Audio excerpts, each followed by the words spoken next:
Ma'am, আপনি এখানে আসতে বলেছিলেন? হ্যাঁ, আমি তোমাকে আসতে বলেছিলাম। এতক্ষণ লাগে আসতে? আর ওকে? ও আমার গার্লফ্রেন্ড। আপনি তো বলেছিলেন যে ওকে সঙ্গে করে নিয়ে আসতে। আচ্ছা, কটা বাজে এখন? আমি তোমাকে কখন আসতে বলেছিলাম? আর এই যে ধরো, এখানে 20 লাখ টাকা আছে, এটা নাও আর এক্ষুনি আমার চোখের সামনে থেকে বেরিয়ে যাও। আর শুধু আমার চোখের সামনে থেকে না, ওর জীবন থেকেও বেরিয়ে যাবে। মানে আপনি এসব কি বলছেন ম্যাডাম? আমি তো ওকে এখানে কাজের জন্য নিয়ে এসেছি। হ্যাঁ রাহুল, আমার তোমাকে ভালো লাগে, আমি তোমাকে চাই, তাই আমি তোমাকে ভোলার জন্য ওকে 20 লাখ টাকা দেবো। এই যে টাকাগুলো নাও আর ওকে ভুলে যাও। এখানে কি সত্যি 20 লাখ টাকা আছে? আমি তোমাকে মিথ্যা কথা কেন বলবো? আর যদি তোমার বিশ্বাস না হয়, এই তো টাকাগুলো আছে, গুনে নাও। ম্যাডাম, আমি ওকে এখানে কাজের জন্য নিয়ে এসেছিলাম।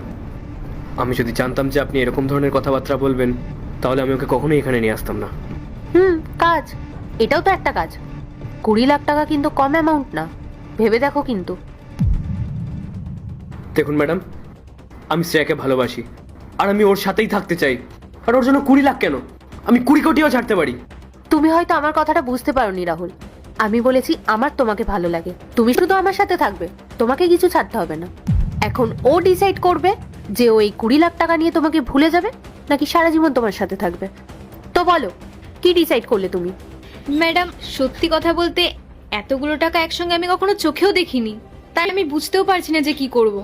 একটা কথা কিন্তু তুমি মাথায় রাখবে, এই সুযোগটা কিন্তু তোমার কাছে বারবার আসবে না, তাই ভেবে চিন্তে ডিসিশনটা নেবে।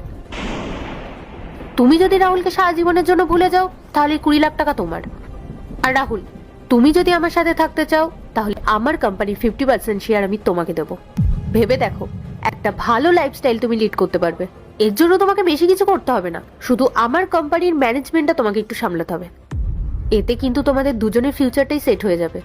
ম্যাডাম, আমি জানি যে আমার অবস্থাটা এখন ভালো নয়, আর সেই কারণে আমি আমার গার্লফ্রেন্ডকে এখানে নিয়ে এসেছিলাম, যাতে ও একটা কাজ পায়।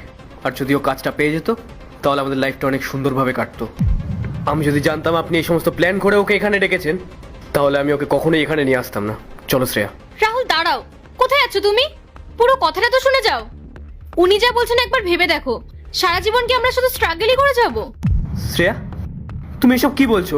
আমরা দুজনে তো কত হ্যাপি আছি, তাই না? হ্যাঁ, কিন্তু যেরকম লাইফস্টাইল আমাদের দরকার ছিল সেটা তো আমাদের কাছে নেই। আর এতে আমাদের দুজনের লাইফে চেঞ্জ হয়ে যাবে।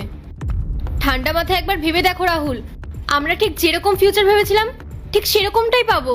তোমাকে ম্যাডাম ওনার কোম্পানির 50% শেয়ার দিচ্ছে, এরকম এত বড় সুযোগ কিন্তু কখনো পাবে না।